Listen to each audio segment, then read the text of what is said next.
स्वागत है दोस्तों आप सभी का आपके अपने YouTube चैनल आर के विद एजुकेशन पर। दोस्तों आज हम राजस्थानी कला और संस्कृति में जो अपने 500 प्रश्नों की सीरीज चल रही थी उसके भाग 8 में तो 50 प्रश्नों पर चर्चा करेंगे। ये सारे प्रश्न एग्जाम में बार बार रिपीट होते रहते हैं और सारी परीक्षाओं के लिए समान रूप से महत्वपूर्ण है। तो देखते हैं आज का पहला प्रश्न। इससे पहले हम 7 भागों में 350 प्रश्न देख हल कर चुके हैं। यदि आप इन प्रश्नों को PDF के रूप में चाहते हो तो आप हमारे टेलीग्राम चैनल है आर के विथ एजुकेशन उसको ज्वाइन जरूर कर लें और ऐसे वीडियो देखने के लिए तथा भर्तियों से संबंधित अपडेट के लिए यूट्यूब चैनल आर के विथ एजुकेशन को सब्सक्राइब जरूर करें। तो देखते हैं आज का पहला प्रश्न।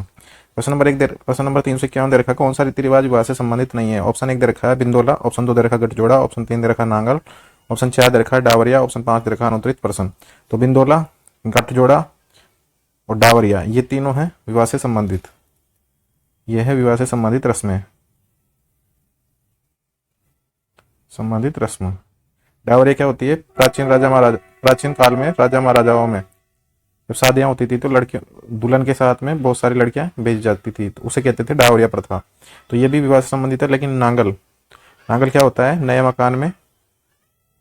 मकान में प्रवेश हेतु जो पूजा पाठ या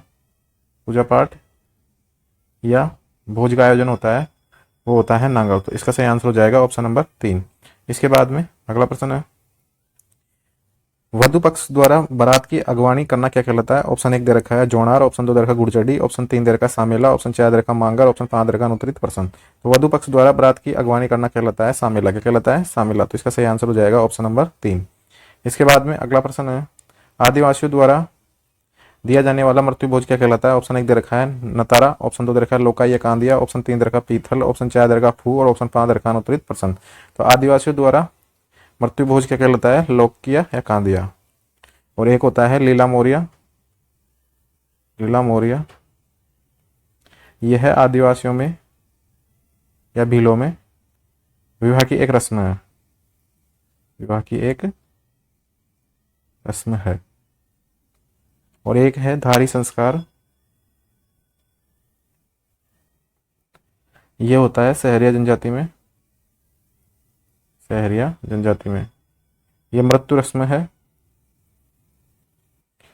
और आदिवासियों द्वारा दिया जाने वाला जो मृत्यु भोज है वह है लोका या कांदिया। तो इसका सही आंसर हो जाएगा ऑप्शन नंबर 2। इसके बाद में नेक्स्ट प्रश्न है अपना राजपूत योद्धाओं द्वारा पराजय की स्थिति में शत्रु पर टूट पड़ना एवं स्वयं वीरगति को प्राप्त करने की प्रथा क्या कहलाती है। ऑप्शन 1 दे रखा है जोहर करना, ऑप्शन 2 दे रखा है केसरिया करना, ऑप्शन 3 दे रखा है अनुरमण करना, ऑप्शन 4 दे रखा है सहरमण करना और ऑप्शन 5 दे रखा है अनुत्तरित प्रश्न। तो प्रश्न को एक बार अच्छे से समझ लो। राजपूत योद्धाओं द्वारा पराजय की स्थिति में शत्रु पर टूट पड़ना एवं स्वयं भी वीरगति को प्राप्त करने की प्रथा क्या कहलाती है। तो वो कहलाती है केसरिया करना। क्या कहलाती है? केसरिया करना। और जब राजा केसरिया कर लेते थे, केसरिया करते थे तो उनके पीछे से रानियां जोहर करती थी। रानियां क्या कर लेती थी? रानियां जोहर करती थी यानी कि अग्नि में कूद जाती थी। अग्नि में कूद जाती। और ये दोनों सम्मिलित रूप से ये क्या कहलाता है? साका होना। क्या कहलाता है? ये साका होना। राजस्थान का जो प्रथम साका हुआ है वो हुआ रणथंभौर दुर्ग में 1301 में। तो इसका सही आंसर हो जाएगा ऑप्शन नंबर 2 केसरिया करना। इसके बाद में अगला प्रश्न है राजस्थान में जीवित मोसर प्रथा प्रचलित है, इसे किस नाम से जाना जाता है। ऑप्शन 1 दे रखा है बारवा, ऑप्शन 2 दे रखा है क्रियाक्रम, ऑप्शन 3 दे रखा है जोसर, ऑप्शन 4 दे रखा है मोसर, ऑप्शन 5 दे रखा है अनुत्तरित प्रश्न। जिस प्रकार से मृत्यु भोज को क्या कहा जाता है? मृत्यु भोज को कहा जाता है जोसर। क्या कहा जाता है? जोसर। लेकिन कुछ व्यक्ति अपने जीते जी मृत्यु भोज का आयोजन करते हैं। मृत्यु भोज को कहा जाता है मोसर और जीते जी जो मृत्यु भोज का आयोजन करते हैं उसे कहते हैं जोसर। यानी कि मरने के बाद में मोसर और अगर कोई जीते जी कर देता है तो वह जोसर। जीवित से जय याद कर ले और मृत्यु से मैं याद कर ले तो मोसर और जोसर। इसका सही आंसर हो जाएगा जीवित मोसर प्रथा क्या कहलाती है? जोसर। तो सही आंसर हो जाएगा इसका ऑप्शन नंबर 3। इसके बाद में अगला प्रश्न है हल्देश्वर महादेव मंदिर राजस्थान के कौन से स्थान पर बना हुआ है। ऑप्शन 1 दे रखा है बाड़मेर, ऑप्शन 2 दे रखा है जालोर, ऑप्शन 3 दे रखा है पाली, ऑप्शन 4 दे रखा है नागौर, ऑप्शन 5 दे रखा है अनुत्तरित प्रश्न। तो हल्देश्वर महादेव मंदिर राजस्थान के कौन से स्थान पर बना हुआ है? बाड़मेर में। तो इसका सही आंसर हो जाएगा ऑप्शन नंबर 1 बाड़मेर। इसके बाद में अगला प्रश्न है निम्न में से कौन सा असुमेलित है। ऑप्शन 1 दे रखा है एक तरफ मंदिर दे रखे हैं और दूसरी तरफ उनके स्थान दे रखे हैं। तो ऑप्शन 1 दे रखा है आवरी माता निकुंज चित्तौड़गढ़, ऑप्शन 2 दे रखा है जिलाड़ी माता भैरोड़ अलवर और ज्वाला माता चाकसू, और नकटी माता भवानीपुरा जयपुर, और ऑप्शन 5 रेखानुत्तरित पर्सन। तो आवरी माता निकुंभ चित्तौड़गढ़ में मंदिर है इनका, सही बात है। जिलाड़ी माता का मंदिर भी रोड अलवर में है, और ज्वाला माता का मंदिर चाकसू में नहीं है, और नकटी माता का मंदिर है भवानीपुरा जयपुर में। तो ज्वाला माता का मंदिर कहाँ पर है? ज्वाला माता का जो मंदिर है वह है जोबनेर जयपुर में, जोबनेर जयपुर में। और ये है खंगारोत वंश की कुलदेवी, खंगारोत चौहान वंश, खंगारोत राजपूत वंश की कुलदेवी। और चाकसू में किस माता का मंदिर है? चाकसू में है शीतला माता का मंदिर, शीतला माता का मंदिर। तो इसका सही आंसर हो जाएगा ऑप्शन नंबर 3। सत्य कथन पूछा था या अश्वमेधित पूछा था, तो ऑप्शन नंबर 3 इसका सही आंसर हो जाएगा। इसके बाद में अगला प्रश्न है, पटुआ की हवेली से संबंधित सत्य कथन है। ऑप्शन 1 दे रखा है, इस हवेली का निर्माण गुमान चंद बाफना ने करवाया। ऑप्शन 2 दे रखा है, यह हवेली 5 मंजिला है। ऑप्शन 3 दे रखा है, इसे विश्व की सबसे आकर्षक कलाकृति माना जाता है। ऑप्शन 4 दे रखा है, उपयुक्त सभी कथन सही है। और ऑप्शन 5 दे रखा है, अनुत्तरित प्रश्न। तो पटुआ की हवेली कहाँ पर है? पहली तो पटुआ की हवेली है जैसलमेर में। कहाँ पर है? जैसलमेर में। और इस हवेली का निर्माण गुमान चंद बाफना ने करवाया, बिल्कुल सही बात है। यह हवेली 5 मंजिला है, ये बात भी सही है। और इसे विश्व की सबसे आकर्षक कलाकृति माना जाता है, ये बात भी सही है। तो इसका सही आंसर हो जाएगा ऑप्शन नंबर 4, उपयुक्त सभी कथन सही है। इसके बाद में अगला प्रश्न है, वाघोर की हवेली राजस्थान किस जिले में बनी हुई है? ऑप्शन 1 दे रखा है उदयपुर में, ऑप्शन 2 दे रखा है डूंगरपुर में, ऑप्शन 3 दे रखा है बांसवाड़ा में, ऑप्शन 4 दे रखा है प्रतापगढ़ में, ऑप्शन 5 दे रखा है अनुत्तरित प्रश्न। तो बागोर की हवेली जो बनी हुई है वो बनी हुई है उदयपुर में। कहाँ पर बनी हुई है? बागोर की हवेली है उदयपुर में। बागोर की हवेली कहाँ है? उदयपुर में। एक बागोर सभ्यता है, बागोर सभ्यता, यह प्रश्न आया था हाईकोर्ट एलडीसी में, बागोर सभ्यता वाला। यह है भीलवाड़ा में, भीलवाड़ा में कोठारी नदी के किनारे, कोठारी नदी के किनारे। तो सही आंसर इसका हो जाएगा, इसका तो जाएगा बागोर की हवेली कहाँ पर है? उदयपुर में। और बागोर की हवेली में खोला गया पश्चिम सांस्कृतिक केंद्र, पश्चिम सांस्कृतिक केंद्र, केंद्र। तो इसका सही आंसर हो जाएगा ऑप्शन नंबर 1 उदयपुर। इसके बाद में अगला प्रश्न है, बीकानेर में स्थित बच्छावतों की हवेली का निर्माण किसने करवाया? ऑप्शन 1 दे रखा है करण सिंह ने, ऑप्शन 2 दे रखा है पदम सिंह ने, ऑप्शन 3 दे रखा अमर सिंह ने, ऑप्शन 4 दे रखा सूरत सिंह ने, ऑप्शन 5 दे रखा है अनुत्तरित प्रश्न। तो बीकानेर में स्थित बच्छावतों की हवेली का निर्माण करवाया करण सिंह ने। किसने करवाया? करण सिंह ने। तो सही आंसर इसका हो जाएगा ऑप्शन नंबर 1। इसके बाद में अगला प्रश्न है, इसके बाद में अगला प्रश्न है, कांठल का ताजमहल किसे कहा जाता है? ऑप्शन 1 दे रखा है जसवंत थड़ा, ऑप्शन 2 दे रखा है काका जी की दरगाह, ऑप्शन 3 दे रखा है अबलीमीनी का महल, ऑप्शन 4 दे रखा है बागोर की हवेली, और ऑप्शन 5 दे रखा है अनुत्तरित प्रश्न। तो इसका सही आंसर रहेगा, कांठल का जो ताजमहल कहा जाता है वो कहा जाता है काका जी की दरगाह को। किसको कहा जाता है? काका जी की दरगाह को। और काका जी की दरगाह कहाँ पर स्थित है? प्रतापगढ़ में। कहाँ पर है? प्रतापगढ़ में। तो राजस्थान का ताजमहल किसे कहा जाता है? राजस्थान का ताजमहल कहा जाता है जसवंत थड़ा को, ताजमहल जसवंत थड़ा। और इसका जो निर्माण करवाया वो करवाया था उम्मेद सिंह ने अपने पिता जसवंत सिंह की याद में। इसके बाद में एक है हाड़ौती का ताजमहल, हाड़ौती का ताजमहल। ये होता है, ये है अबलीमीनी का महल, अबलीमीनी का महल। और एक ताजमहल है प्रतापगढ़ का, और कांठल का ताजमहल, ये हो जाएगा काका जी की दरगाह। तो सही आंसर इसका ऑप्शन नंबर 2। इसके बाद में अगला प्रश्न है, निम्न में से कौन सा पंचवीरों में शामिल नहीं है? ऑप्शन 1 दे रखा रामदेव जी, ऑप्शन 2 दे रखा है तेजा जी, ऑप्शन 3 दे रखा पाबू जी, ऑप्शन 4 दे रखा गोगा जी, ऑप्शन 5 दे रखा अनुत्तरित प्रश्न। तो इनमें से 5 वीरों में शामिल नहीं है, वह है तेजा जी। कौन है? तेजा जी। तो पंचवीरों में कौन कौन से शामिल है? पंचवीरों में है एक तो रामदेव जी, गोगा जी, पाबू जी, मेहा जी,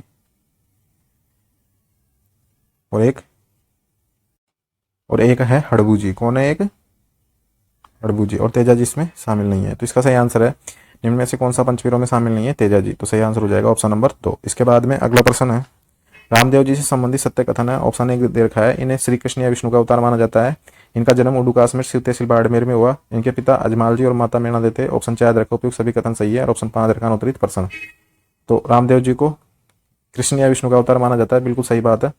इनका जन्म उडुकास में शिव तहसील बाड़मेर में हुआ, ये बात भी सही है। इनके पिता अजमाल जी और माता मीणा देते, ये बात भी सही है। तो इसका सही आंसर रहेगा उपयुक्त सभी कथन सही है, ऑप्शन नंबर 4। इसके बाद में अगला प्रश्न है, राजस्थान का मिनी रामदेवरा कहाँ पर स्थित है? ऑप्शन 1 दे रखा है मसूरिया पहाड़ी जोधपुर, ऑप्शन 2 दे रखा है खुंडिया अजमेर, ऑप्शन 3 दे रखा है बिराटिया पाली, ऑप्शन 4 दे रखा है रामदेवरा रुणेचा, ऑप्शन 5 दे रखा है अनुत्तरित प्रश्न। तो राजस्थान का जो मिनी रामदेवरा है वह है खुंडियास अजमेर में। कहाँ पर है? खुंडियास अजमेर में। और भारत का जो मिनी रामदेवरा है ये तो है राजस्थान का मिनी रामदेवरा, और एक है भारत का मिनी रामदेवरा। भारत का मिनी रामदेवरा ये है गुजरात में। कहाँ पर है ये? गुजरात में। इसका सही आंसर तो हो जाएगा राजस्थान का मिनी रामदेवरा है खुंडियास अजमेर में। इसके बाद में अगला प्रश्न है, प्रश्न नंबर 365 है, पाबू जी को किसका अवतार माना जाता है? ऑप्शन 1 दे रखा है लक्ष्मण जी का, ऑप्शन 2 दे रखा है राम जी का, ऑप्शन 3 कृष्ण जी का, ऑप्शन 4 विष्णु जी और ऑप्शन 5 दे रखा है अनुत्तरित प्रश्न। तो पाबू जी को किसका अवतार माना जाता है? पाबू जी को माना जाता है लक्ष्मण जी का अवतार। कल्ला जी राठौड़ को माना, वीर कल्ला जी राठौड़ को माना जाता है, कल्ला जी राठौड़ को माना जाता है शेषनाग का अवतार। शेषनाग का अवतार। ठीक है दोस्तों, तो इसका सही आंसर हो जाएगा ऑप्शन नंबर 1।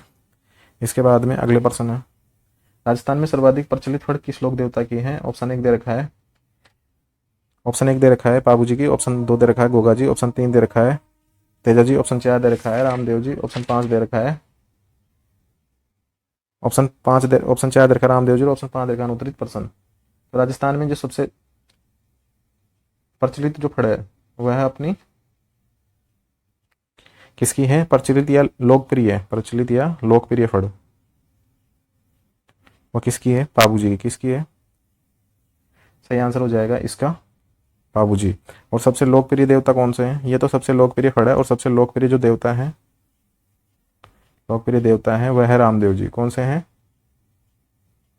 रामदेव जी। तो सही आंसर इसका रहेगा प्रचलित या लोकप्रिय फड़ तो किसकी है? पाबू जी की। और सबसे लोकप्रिय देवता कौन से हैं? रामदेव जी। तो इसका सही आंसर हो गया ऑप्शन नंबर 1। इसके बाद में अगला प्रश्न है, निष्कलंकी संप्रदाय के प्रवर्तक कौन है? ऑप्शन 1 दे रखा है संत माओ जी, ऑप्शन 2 दे रखा है संत रैदास जी, ऑप्शन 3 दे रखा है संत गरीबदास जी, ऑप्शन 4 दे रखा है संत मूलकदास जी, ऑप्शन 5 दे रखा है अनुत्तरित प्रश्न। तो निष्कलंकी संप्रदाय के जो प्रवर्तक है वह है कौन है? संत माओ जी। कौन है? संत माओ जी। तो सही आंसर हो जाएगा इसका ऑप्शन नंबर 1। और निष्कलंक संत रैदास जी ने कौन सा संप्रदाय चलाया? रायदासी संप्रदाय। सही आंसर हो जाएगा इसका, सही आंसर रहेगा निष्कलंकी संप्रदाय है संत माओ जी के द्वारा चलाया गया। तो इसका सही आंसर ऑप्शन नंबर 1। इसके बाद में ये वाला प्रश्न अभी तक एग्जाम पूछा नहीं गया, लेकिन ये दे रखा है आरबीएससी की बुक में, तो वहां से लिया है। माओ जी के 2 शिष्य हैं आजे और बाजे ने कौन से मंदिर का निर्माण करवाया? ये किताब सेम किताब में दे रखा है इसलिए लिया है।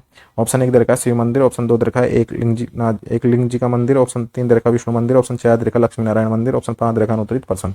तो माओ जी के 2 शिष्य हैं आजे और बाजे, इन्होंने लक्ष्मी नारायण मंदिर का निर्माण करवाया। तो इसका सही आंसर हो जाएगा ऑप्शन नंबर 4 लक्ष्मी नारायण मंदिर। इसके बाद में अगला प्रश्न है, नरसिंहजीरो मायरो किसके द्वारा रचित ग्रंथ है? ऑप्शन 1 दे रखा है रत्नाखाती, ऑप्शन 2 दे रखा है सिमनाबाई, ऑप्शन 3 दे रखा है गौरीबाई, ऑप्शन 4 दे रखा है कर्मबाई, ऑप्शन 5 दे रखा है अनुत्तरित प्रश्न। तो नरसिंहजीरो मायरो किसके द्वारा रचित ग्रंथ है? रत्नाखाती के द्वारा। और इन्होंने किसकी सहायता से लिखा था ये ग्रंथ? ये लिखा था सहायता इन मदद या सहायता की थी इसमें लिखने में मीराबाई ने। किसने की थी? मीराबाई ने, संत मीराबाई ने इसमें सहायता की थी। तो इसका सही आंसर हो जाएगा रत्नाखाती के द्वारा। और गौरीबाई को कहते हैं वागड़ की मीरा। क्या कहते हैं इसे? वागड़ की मीरा। और कर्माबाई वह थी जिन्होंने भगवान कृष्ण को हट से खिचड़े का भोजन करवाया था, हट से खिचड़े का भोजन करवाया था। तो इसका सही आंसर तो रहेगा नरसिंहजीरो मायरो रत्नाखाती के द्वारा। इसके बाद में अगला प्रश्न है, वागड़ की मीरा कहा जाता है? ऑप्शन 1 दे रखा गौरीबाई, ऑप्शन 2 दे रखा कर्माबाई, ऑप्शन 3 दे रखा चिमनाबाई, ऑप्शन 4 दे रखा दयाबाई, ऑप्शन 5 दे रखा अनुत्तरित प्रश्न। तो वागड़ की मीरा कहा जाता है ऑप्शन नंबर किससे कहा जाता है? वागड़ की मीरा, वागड़ की मीरा कहा जाता है गौरीबाई को। किसको कहा जाता है? गौरीबाई को। तो इसका सही आंसर हो जाएगा ऑप्शन नंबर 1। इसके बाद में अगला प्रश्न है, मीराबाई का सुहाग कितने वर्ष का था? यह प्रश्न पूछा गया था बीएसटीसी के एग्जाम में। किसमें पूछा गया है? बीएसटीसी के एग्जाम में। तो मीराबाई का सुहाग ऑप्शन 1 दे रखा 5 वर्ष, ऑप्शन 2 दे रखा 6 वर्ष, ऑप्शन 3 दे रखा 8 वर्ष, ऑप्शन 4 दे रखा 7 वर्ष, ऑप्शन 5 दे रखा अनुत्तरित प्रश्न। तो मीराबाई का जो सुहाग माना गया है वो माना गया है 7 वर्ष। कितना माना गया है? 7 वर्ष। तो सही आंसर रहेगा इसका 7 वर्ष, ऑप्शन नंबर 4 इसका 7 वर्ष। अब माना कैसे गया है वो भी एक बार देख लेते हैं अपन। इनका जो विवाह हुआ था इनका राणा सांगा के पुत्र भोजराज के साथ 1516 ईस्वी में, 1516 ईस्वी में। अब इस हिसाब से देखें, अगर 7 साल इसमें जोड़ते हैं तो ये होते हैं 1523 में, यानी कि 1523 में भोजराज जी की मृत्यु हुई होगी। लेकिन कुछ इतिहासकारों का मानना है कि इनकी जो मृत्यु हुई थी वो हुई थी खातौली के युद्ध में 1517 में। कब हुई? 1517 में। तो इस हिसाब से तो इनका जो सुहाग है वो एक ही वर्ष का होना चाहिए, क्योंकि 1516 में विवाह और 1517 में मृत्यु। लेकिन कुछ के अनुसार इनकी मृत्यु हुई है, जैसे गोपीनाथ शर्मा जी हैं, तो गोपीनाथ शर्मा जी के अनुसार इनकी जो मृत्यु हुई है वो हुई है खानवा के युद्ध में। खानवा के युद्ध में तो 1527 में। तो 7 साल तो ये हो गए, और 4 साल ये हो गए, तो ये हो गए 11 वर्ष। लेकिन इनमें माना कितना है? 1523 वर्ष। 1523 में इनकी मृत्यु हुई है, तो इसका सही आंसर माना है ऑप्शन नंबर 4, इनकी 7 वर्ष माना है इसका। ना तो गोपीनाथ शर्मा के अनुसार सही माना है, ना ये खातौली युद्ध के अनुसार सही है। और तो इसको माना कितना है? 1523 में। तो ऑप्शन नंबर 4 इसका सही आंसर। इसके बाद में अगला प्रश्न है, मंत्रराज प्रकाश और हरिपुरुष जी वाणी किसके ग्रंथ है? ऑप्शन 1 दे रखा है संत हरिदास जी, ऑप्शन 2 दे रखा है ऑप्शन 2 दे रखा है संत धन्ना जी, ऑप्शन 3 दे रखा है संत लालदास जी, ऑप्शन 4 दे रखा है संत लालगिरी जी, ऑप्शन 5 दे रखा है अनुत्तरित प्रश्न। तो मंत्रराज प्रकाश और हरिपुरुष जी की वाणी ये ग्रंथ किसके हैं? ये ग्रंथ है संत हरिदास जी के। तो इसका सही आंसर हो जाएगा ऑप्शन नंबर 1। इसके बाद में अगला प्रश्न है, प्रश्न नंबर 373 है, जसनाती संप्रदाय का बाइबल कहा जाता है। ऑप्शन 1 दे रखा है यशोनाथ पुराण, ऑप्शन 2 दे रखा है झेलन झूमरो, ऑप्शन 3 दे रखा है कोंडा, ऑप्शन 4 दे रखा है सिंबुदड़ा, ऑप्शन 5 दे रखा है अनुत्तरित प्रश्न। तो जसनाती संप्रदाय की जो बाइबल कहा जाता है वो कहा जाता है यशोनाथ पुराण को। तो इसका सही आंसर हो जाएगा ऑप्शन नंबर 1। और जसनाती संप्रदाय से संबंधित ये ग्रंथ है झेलन झूमरो, कोंडा, सिंबुदड़ा, ये तीनों ग्रंथ किससे संबंधित है? जसनाती संप्रदाय के ये ग्रंथ है, जसनाती संप्रदाय से संबंधित ग्रंथ है। एक तो हो गया झेलन झूमरो, कोंडा, सिंबुदड़ा, और इसके अलावा है शब्दवाणी, एक है शब्दवाणी, और एक है इसका सिद्ध जीरो सिरलोक। सिद्ध जीरो सिरलोक, ये 5 ग्रंथ है इसके। और जसनाथ संप्रदाय की जो बाइबल कहा जाता है वो कहा जाता है यशोनाथ पुराण को। तो इसका सही आंसर हो गया ऑप्शन नंबर 1। इसके बाद में अगला प्रश्न है, प्रसिद्ध कलाकार अस्मिता काला और तारा शर्मा का संबंध किस नृत्य से संबंधित है? ऑप्शन 1 दे रखा कच्ची घोड़ी नृत्य, ऑप्शन 2 दे रखा भवाई नृत्य, ऑप्शन 3 दे रखा तेरा ताली नृत्य, ऑप्शन 4 दे रखा चरी नृत्य, और ऑप्शन 5 दे रखा अनुत्तरित प्रश्न। तो प्रसिद्ध कलाकार अस्मिता काला और तारा शर्मा का जो संबंध है वो किस नृत्य से है? भवाई नृत्य से। तो इसका सही आंसर हो जाएगा ऑप्शन नंबर 2।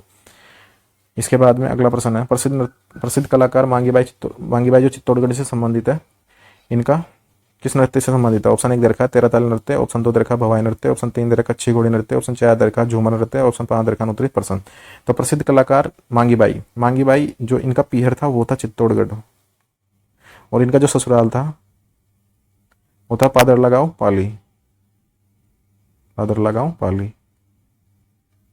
तो अपने से पूछा है मांगीबाई जो चित्तौड़गढ़ से संबंधित है उनका संबंध किससे है? उनका संबंध है तेरा ताली नृत्य से। तो ऑप्शन नंबर 1 इसका सही आंसर रहेगा।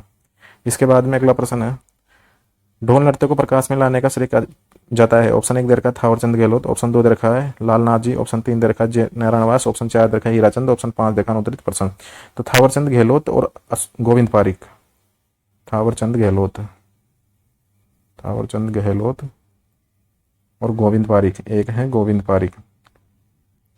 इनका जो संबंध है, इनका संबंध है कच्ची घोड़ी नृत्य से। किससे है? कच्ची घोड़ी नृत्य से। ढोल नृत्य को प्रकाश में लाने का जो श्रेय जाता है वो जाता है जय नारायण व्यास, राजस्थान के मुख्यमंत्री भी रहे हैं, राजस्थान के मुख्यमंत्री भी थे। और इसमें जो ढोल बजाया जाता है वो किस शैली में बजाया जाता है? थाकना शैली में। कौन सी शैली में बजाया जाता है? थाकना शैली में। और ये वाला प्रश्न भी एग्जाम में पूछा जा चुका है कि ढोल नृत्य करते समय ढोल को किस शैली में बजाया जाता है? तो वो बजाया जाता है थाकना शैली में।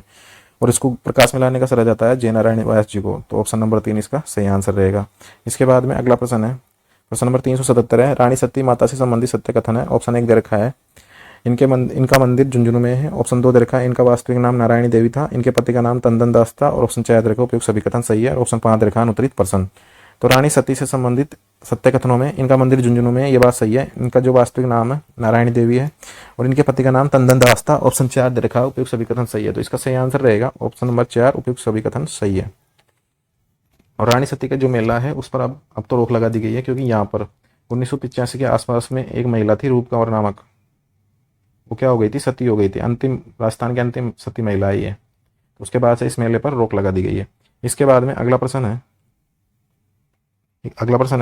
2008 में चामुंडा माता के मंदिर में मच्छी भगदड़ की जांच के लिए कौन सा आयोग बनाया गया? ऑप्शन 1 दे रखा है मेजर टेलर आयोग, ऑप्शन 2 दे रखा है जसराज चोपड़ा आयोग, ऑप्शन 3 दे रखा है ट्रेंच आयोग, और ऑप्शन 4 दे रखा है इंदु भट्टाचार्य आयोग। तो इसका और ऑप्शन 5 देखा अनुत्तरित प्रश्न। तो 2008 में चामुंडा माता के मंदिर में जो भगदड़ बची थी उसकी जांच के लिए बनाया गया था जसराज चोपड़ा आयोग, और इसने 2019 में लगभग अपनी रिपोर्ट भी दी थी, जिसके आंकड़े अभी तक सार्वजनिक नहीं किए गए हैं, लेकिन ऐसा मानते हैं कि इसमें लगभग 216 लोगों की मृत्यु हुई थी भगदड़ में। कितने लोगों की? 216 लोगों की मृत्यु।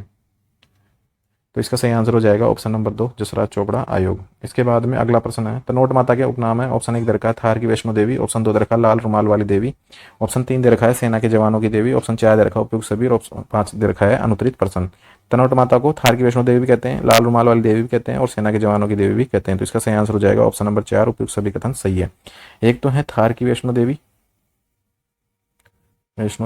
और एक है राजस्थान की वैष्णो देवी, थार की वैष्णो देवी तनोट माता, और राजस्थान की वैष्णो देवी हैं अरबुदा माता। इनका मंदिर है माउंट आबू सिरोही में। कहाँ पर है? माउंट आबू सिरोही में। और तनोट कहाँ है? तनोट है जैसलमेर में, तनोट माता जैसलमेर में। तो इसका सही आंसर हो जाएगा ऑप्शन नंबर 4 उपयुक्त सभी कथन सही है। इसके बाद में अगला प्रश्न है, दधिमती माता से संबंधित सत्य कथन है। ऑप्शन 1 दे रखा है इनका मंदिर गोठ मांगरोद नागौर में है, ऑप्शन 2 दे रखा है ये दाइमा या दादीज ब्राह्मणों की कुलदेवी है, ऑप्शन 3 दे रखा है इनका मंदिर प्रतिहार कालीन महामारू शैली में बना हुआ है, ऑप्शन 4 दे रखा है उपयुक्त सभी बातें सही है, ऑप्शन 5 दे रखा है उत्तरित प्रश्न। तो दधी माता से संबंधित सत्य कथनों में इनका मंदिर गोठ मांगलोद नागौर में है, ऑप्शन 2 दे रखा है दाइमा एवं दादीज ब्राह्मणों की कुलदेवी, बात भी सही है, और इनका मंदिर प्रतिहार कालीन महामारू शैली में बना हुआ है, ये इंपॉर्टेंट है, और ऑप्शन 4 दे रखा है उपयुक्त सभी कथन सही है। तो ये इसके तीनों कथन सही है, और इसे कहते हैं जिप्सम की देवी। क्या कहते हैं इन्हें? जिप्सम की देवी भी इन्हें कहा जाता है, जिप्सम की देवी। तो सही आंसर हो जाएगा इसका ऑप्शन नंबर 4 उपयुक्त सभी कथन सही है। इसके बाद में अगला प्रश्न है, वह देवी जिसकी काष्ठ की प्रतिमा बनी हुई है। ऑप्शन 1 दे रखा है नागणेची माता, ऑप्शन 2 दे रखा है चामुंडा माता, ऑप्शन 3 दे रखा है शीतला माता, ऑप्शन 4 दे रखा है शीतला माता, और ऑप्शन 5 दे रखा है अनुत्तरित प्रश्न। तो वह देवी जिसकी प्रतिमा काष्ठ की बनी हुई है वह है नागणेची माता, और नागणेची माता है राठौड़ों की कुलदेवी, और इस प्रतिमा को लेके आए थे राव धुवड़। कहाँ से लाए थे? कर्नाटक से। राव धुवड़ लेके आए थे कर्नाटक से, लकड़ी की प्रतिमा कर्नाटक से लाए थे। तो सही आंसर इसका हो जाएगा वह देवी है नागणेची माता।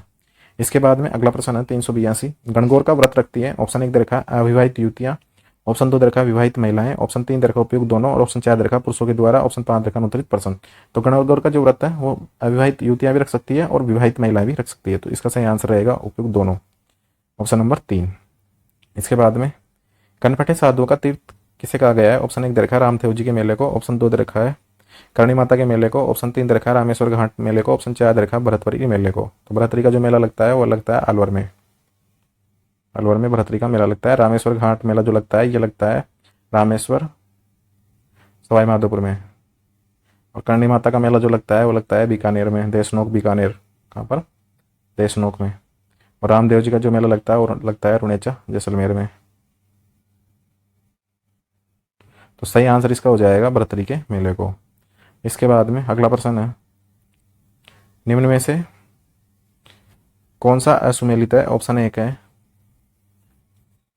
एक तरफ तो कुछ एकादशी दे रखी है और एक तरफ दे रखा है उनसे संबंधित महीने। तो ऑप्शन 1 दे रखा है इसका निर्जला एकादशी दे रखी है, इसके अंदर ज्येष्ठ शुक्ल एकादशी को। ऑप्शन 2 दे रखा है इसमें जलजूलनी, ये जहल नहीं है, जलजूलनी एकादशी है।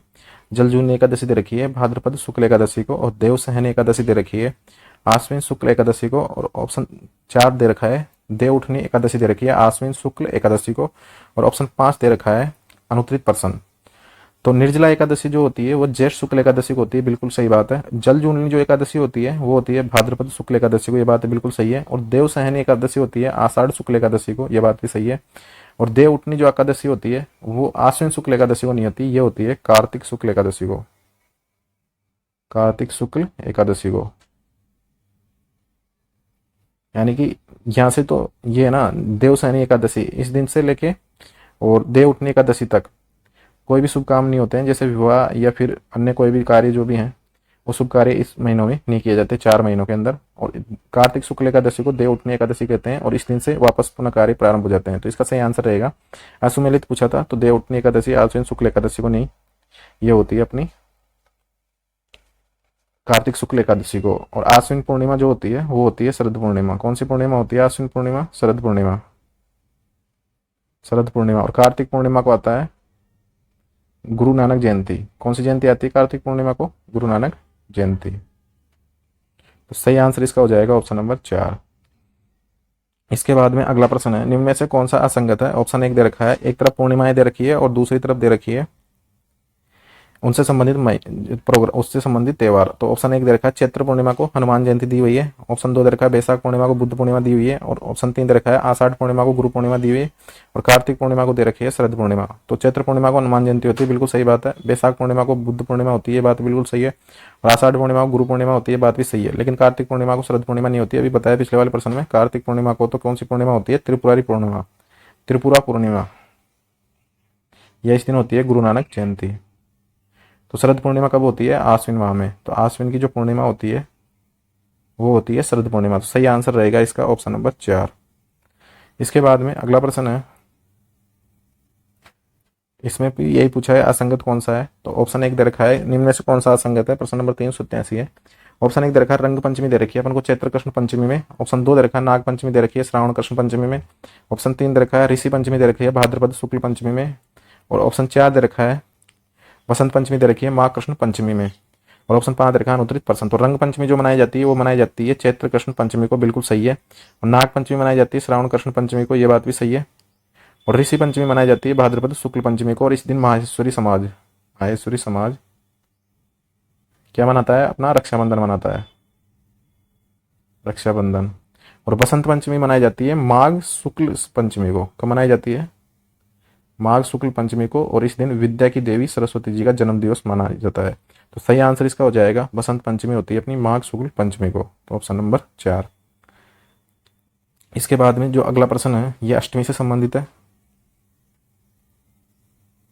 तो इसका ऑप्शन 1 दे रखा है अशोका अष्टमी दे रखी है चैत्र शुक्ल अष्टमी को। ऑप्शन 2 दे रखा है राधा अष्टमी दे रखी है भाद्रपद शुक्ल अष्टमी को।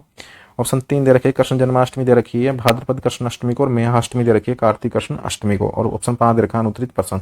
तो अशोका अष्टमी मनाई जाती है चैत्र शुक्ल अष्टमी को, यह बात बिल्कुल सही है। और इसी दिन होता है चैत्र शुक्ल अष्टमी के दिन ही लगता है केला देवी का मेला। क्या लगता है? केला देवी का मेला। और चैत्र कृष्ण अष्टमी को इस दिन होता है शीतलाष्टमी, शीतलाष्टमी यानी कि इस दिन होता है वो बासुड़ा का त्यौहार, बासुड़ा का त्यौहार। और चैत्र शुक्ल अष्टमी को 2 हैं, अशोका अष्टमी होता है और एक क्या होती है? केला देवी का मेला लगता है। और एक राधा अष्टमी आ गई अपने भाद्रपद शुक्ल अष्टमी को। कृष्ण जन्माष्टमी होती है भाद्रपद कृष्ण अष्टमी को। और राधा अष्टमी होती है भाद्रपद शुक्ल अष्टमी को। और मेहाष्टमी भी किसी दिन होती है, मेहाष्टमी भी होती है भाद्रपद कृष्ण अष्टमी को ही होती है, भाद्रपद कृष्ण अष्टमी को।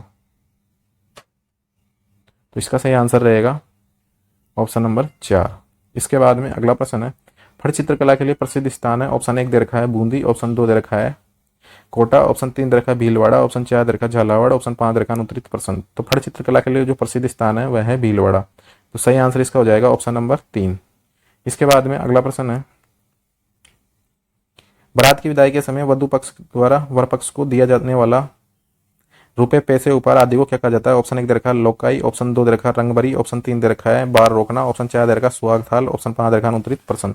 तो बारात की विदाई के समय वधु पक्ष के द्वारा वर पक्ष को दिया जाने वाला रुपए, पैसे, उपहार आदि को कहा जाता है रंगभरी। क्या कहा जाता है? रंगभरी। तो सही आंसर इसका हो जाएगा ऑप्शन नंबर 2। इसके बाद में अगला प्रश्न है, पश्चिमी राजस्थान में मेहमान का अफीम से मनुहार करना क्या कहलाता है? ऑप्शन 1 दे रखा है नांगड़। ऑप्शन 2 दे रखा है जेपनबार। ऑप्शन 3 दे रखा है जुआ। ऑप्शन 4 दे रखा है रियाण। ऑप्शन 4, 5 दे रखा है अनुत्तरित प्रश्न। तो पश्चिमी राजस्थान में मेहमान का अफीम से मनुहार करना कहलाता है रियाण। यह प्रश्न भी एग्जाम में काफी बार पूछा जा चुका है। तो सही आंसर रहेगा इसका ऑप्शन नंबर 4। इसके बाद में अगला प्रश्न है, घर से शमशान तक अर्थी या बैकुंठी की दिशा परिवर्तन उसे क्या कहते हैं? ऑप्शन 1 दे रखा ऑप्शन 2 दे रखा पिंडदान। ऑप्शन 3 दे रखा बखेर। ऑप्शन 4 दे रखा अर्थी। ऑप्शन 5 दे रखा अंतरित पर्सन। तो घर से संतान तक अर्थी या बैकुंठी की दिशा की परिवर्तन करना वो कहलाता है आगेटा। क्या कहलाता है? आगेटा। तो ऑप्शन नंबर 1 इसका सही आंसर रहेगा। इसके बाद में अगला प्रश्न है, संतान प्राप्ति के बाद महिला के पियर पक्ष द्वारा महिला और उसके ससुराल को कुछ आभूषण, उपहार या खाद्य सामग्री दी जाती है, उसे क्या कहा जाता है? ऑप्शन 1 दे रखा मुगदड़ा। ऑप्शन 2 दे रखा है जामड़ा। ऑप्शन 3 दे रखा दसोटन। ऑप्शन 4 दे रखा चाक पूजा। ऑप्शन 5 दे रखा अनुत्तरित प्रश्न। तो मुगदड़ा तो क्या होता है कि भाई शादी विवाह में जो लकड़ियां लाई जाती है रसोई के लिए, उनकी विनायक यानी गणेश जी के पूजन करना, वो कहलाता है मुगदड़ा। और ये क्या होता है? संतान प्राप्ति के बाद महिला के पियर पक्ष द्वारा महिला और उसके ससुराल को कुछ आभूषण या उपहार खाद्य सामग्री देना, यह कहलाता है जामना। क्या कहलाता है? जामना। इसको अलग अलग क्षेत्र में अलग अलग नाम से भी जाना जाता है। इसके बाद में अगला प्रश्न है, प्रश्न नंबर 395 है, कन्यावध के लिए कौन सी प्रथा एक महत्वपूर्ण कारण मानी जाती है? ऑप्शन 1 दे रखा है त्याग प्रथा, ऑप्शन 2 दे रखा है सती प्रथा, ऑप्शन 3 दे रखा है डावरिया प्रथा, और ऑप्शन 4 दे रखा है हार्ली प्रथा, ऑप्शन 5 दे रखा है अनुत्तरित प्रथा। तो कन्यावध के लिए कौन सी प्रथा महत्वपूर्ण मानी जाती है? त्याग प्रथा। तो त्याग प्रथा होती क्या है? त्याग प्रथा होती क्या है? त्याग प्रथा होती है जैसे कोई व्यक्ति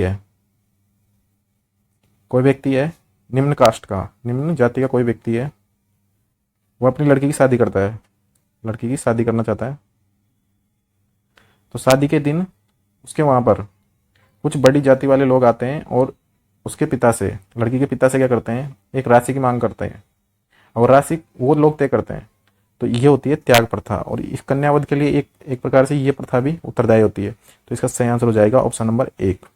इसके बाद में अगला प्रश्न है, राजस्थानी चित्रकला का पहली बार वैज्ञानिक विभाजन किसने किया? ऑप्शन 1 दे रखा है कुंदनलाल मिस्त्री, ऑप्शन 2 दे रखा है ओसी गांगुली, ऑप्शन 3 दे रखा है कर्नल जेम्स टोड, ऑप्शन 4 दे रखा है आनंद कुमार स्वामी, ऑप्शन 5 दे रखा है अनुत्तरित प्रश्न। तो राजस्थानी चित्रकला का जो पहली बार वैज्ञानिक विभाजन किया है वो किया है आनंद कुमार स्वामी ने। तो इसका सही आंसर हो जाएगा ऑप्शन नंबर 4 आनंद कुमार स्वामी। इसके बाद में अगला प्रश्न है, गाँव का चितेरा किसे कहा जाता है? ऑप्शन 1 दे रखा है सौभाग्यमल गहलोत, ऑप्शन 2 दे रखा है देवकी नंदन, ऑप्शन 3 दे रखा है कैलाश वर्मा, ऑप्शन 4 दे रखा है भूर सिंह शेखावत, ऑप्शन 5 दे रखा है अनुत्तरित प्रश्न। तो गाँव का जो चितेरा है वो कहा जाता है भूर सिंह शेखावत को। तो आंसर हो जाएगा इसका ऑप्शन नंबर 4। और सौभाग्यमल गहलोत को कहा जाता है नीड़ का चितेरा, नीड़ का चितेरा। तो इसका सही आंसर गाँव का चितेरा भूर सिंह शेखावत। इसके बाद में तस्वीरों, कारखानों और चित्तौरी ओवरी का निर्माण किसने करवाया? ऑप्शन 1 दे रखे हैं। पहली बात तो ये हैं दोनों ही मेवाड़ राजवंश से संबंधित है। तो महाराणा कुंभा दे रखा है, ऑप्शन 2 दे रखा है महाराणा राज सिंह, ऑप्शन 3 दे रखा है जगत सिंह प्रथम, ऑप्शन 4 दे रखा है अमर सिंह, ऑप्शन 5 दे रखा है अनुत्तरित प्रश्न। तो तस्वीरों, कारखानों और चित्तौरी ओवरी इसका निर्माण करवाया जगत सिंह प्रथम ने। और जगत सिंह प्रथम का एक काल माना जाता है, जगत सिंह फर्स्ट का काल माना जाता है मेवाड़ चित्रकला का स्वर्णकाल, मेवाड़ चित्रकला का स्वर्णकाल। तो सही आंसर रहेगा इसका ऑप्शन नंबर 3। इसके बाद में अगला प्रश्न है, वह चित्रशैली जिस पर किसी अन्य चित्रशैली का प्रभाव नहीं पड़ा। ऑप्शन 1 दे रखा है अजमेर चित्रशैली, ऑप्शन 2 दे रखा है जैसलमेर चित्रशैली, ऑप्शन 3 दे रखा है नागौर चित्रशैली, ऑप्शन 4 दे रखा है आमेर चित्रशैली, और ऑप्शन 5 दे रखा है अनुत्तरित प्रश्न। तो वह चित्रशैली जिस पर किसी का प्रभाव नहीं पड़ा वह है जैसलमेर चित्रशैली। यह एक स्थानीय चित्रशैली है जिस पर किसी भी चित्रशैली का प्रभाव नहीं पड़ा है, स्थानीय चित्रशैली है ये। इसके बाद में अगला प्रश्न है, आर.एस. अग्रवाल ने कौन सी चित्रशैली की वेशभूषा को पर्सियन गाउन कहा है? क्या कहा है? Persian gown. तो ऑप्शन 1 दे रखा है नागौर चित्रशैली, ऑप्शन 2 दे रखा है बीकानेर चित्रशैली, ऑप्शन 3 दे रखा है जोधपुर चित्रशैली, ऑप्शन 4 दे रखा है आमेर चित्रशैली, और ऑप्शन 5 दे रखा है अनुत्तरित प्रश्न।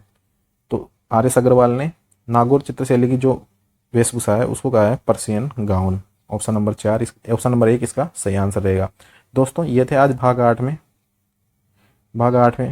50%, टॉप 50% जो बार बार में रिपीट होते रहते हैं एग्जाम में। यदि आप इन प्रश्नों को पीडीएफ के रूप में चाहते हो तो आप हमारे टेलीग्राम चैनल है आर.के. विथ एजुकेशन, उसको ज्वाइन जरूर कर लें, और चैनल को सब्सक्राइब जरूर करें और बेल का आइकन जरूर प्रेस करें, और अपने उन मित्रों के पास जरूर शेयर करें जो राजस्थान में किसी न किसी भर्ती प्रतियोगी परीक्षा की तैयारी सीरियस होकर कर रहे हैं। उनके पास इस चैनल को शेयर जरूर करें, और ऐसे वीडियो देखने के लिए यूट्यूब चैनल पर बने रहिए।